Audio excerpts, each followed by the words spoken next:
Kebusukan Bahrain bikin satu Asia waspada.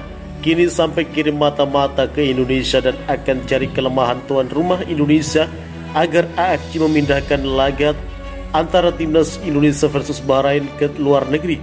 Negara langganan Piala Dunia, yakni Korea Selatan dan Jepang, bahkan kini Irak hingga China petik pelajaran dari kerugian timnas Indonesia. Selebgram Bahrain Noaimi membagikan dirinya telah tiba di Indonesia.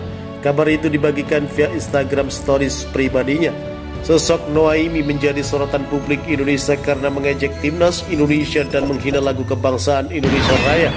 Banyak netizen yang murka atas tindakannya. Setelah ramai ia memutuskan untuk terbang ke Indonesia. Terkini Noaimi mengabarkan dirinya sudah mendarat di Bandara Soekarno-Hatta via Instagram Stories pribadinya. Adapun kedatangan selebgram Bahrain ini dituding untuk mencari masalah sebab Federasi Sepak Bola Bahrain atau BFA meminta pemindahan Vanway karena menganggap Indonesia tidak aman. Bahrain memohon ke AFC agar pertandingan tandang melawan timnas Indonesia tidak digelar di Indonesia, tetapi di tempat netral. Meskipun FIFA telah menetapkan bahwa laga timnas Indonesia versus Bahrain akan tetap di Stadion Utama Gelora Bung Karno, Jakarta. Bahrain FA mengklaim Indonesia tidak aman bagi para pemainnya setelah mendapatkan serangan siber lantaran menahan imbang 2-2 skuad Garuda dengan bantuan wasit Ahmed Alkaf. Di sisi lain, dengan Naomi yang diduga akan mencari masalah di Indonesia, netizen menyerukan agar ia tidak usah digubris. Gak usah digubris, biarin saja, itu mata-mata yang dikirim oleh Bahrain untuk mencari masalah di Indonesia, komentar Bak. Gak usah diladenin, seru Mika. Jangan dikasih panggung, timpal yang lainnya.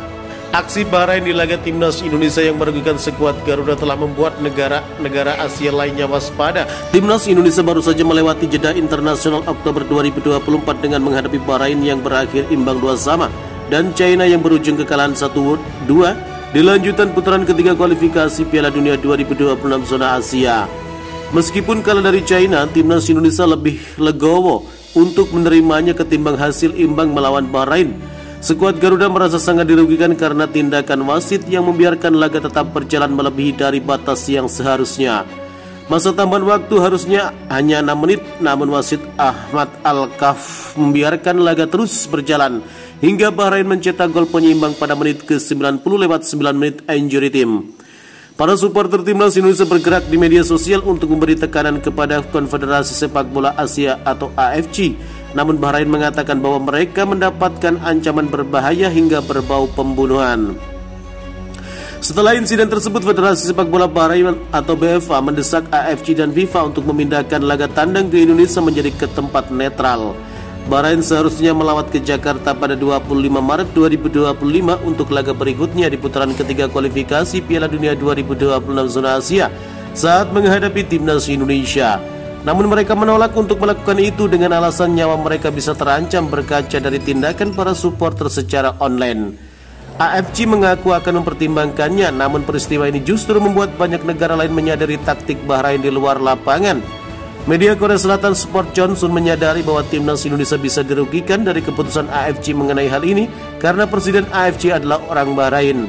Sebagai informasi, Sheikh Salman bin Ibrahim Al Khalifa yang telah menjabat sebagai Presiden AFC sejak 2013 memang seorang administrator sepak bola asal Bahrain. Mengingat Presiden AFC dari Bahrain, masih ditunggu apakah keputusan itu akan menguntungkan Bahrain. Demikian tulis dari Sport Johnson mengenai kemungkinan AFC memindahkan laga Bahrain kontra timnas Indonesia ke tempat netral. Sebuah media Irak di media sosial _Irak Football mengkritisi keputusan AFC untuk mempertimbangkan permintaan Bahrain. Benar tak masuk akal, tidak ada resiko untuk Bahrain dan Indonesia pantas memainkan laga kandang mereka di Jakarta. Ini benar-benar keluhan yang bodoh, tegas akun tersebut. Kemudian sebuah media China, Zukio Bau, pun menyoroti pernyataan AFC tersebut yang bisa memberikan keuntungan besar kepada Bahrain. Jika laga kandang timnas Indonesia dipindahkan ke tempat netral karena perilaku fans yang berlebihan, maka itu akan menjadi sebuah kemenangan besar bagi Federasi Sepak Bola Bahrain. Demikian ulasan media tersebut. China sendiri akan menjadi lawan Bahrain berikutnya di jeda internasional bulan November mendatang. Dan Zukio Bau membebari desakan kepada Dan Zukio Bao membeberkan desakan memberi desakan kepada Federasi Sepak Bola China. Menurut mereka, China harus mewaspadai soal taktik di luar lapangan, yakni kelicikan Bahrain yang diterapkan oleh Bahrain belajar dari kasus timnas Indonesia. Tentunya itu menjadi sebuah peringatan bagi Federasi Sepak Bola China. Ketika bermain tandang ke Bahrain, mereka harus bersiap secara mental mengenai taktik licik di luar lapangan. Lanjut media tersebut. Itu termasuk persiapan tim, akomodasi hotel, dan transportasi ke stadion. Terutama menahan para pemain dan fans dari perilaku berlebihan di atas lapangan dan tidak membiarkan Bahrain menggunakan taktik kotor di luar lapangan, tukas media tersebut. Zukio Bao pun mendesak CFA untuk melakukan sesuatu agar AFC tidak menunjuk wasit yang bisa menguntungkan Bahrain, seperti ketika melawan timnas Indonesia. Supporter dan seluruh media Cina mendesak kepada CFA atau Federasi Sepak Bola China agar pertandingan antara timnas Bahrain versus China tidak menggunakan wasit dari Timur Tengah, karena kini wasit Timur Tengah sudah tidak dipercaya lagi baik di Asia maupun di internasional setelah kejadian antara timnas Indonesia versus Bahrain. Terima kasih telah menyimak video kami. Nantikan video-video kami selanjutnya. Salam olahraga.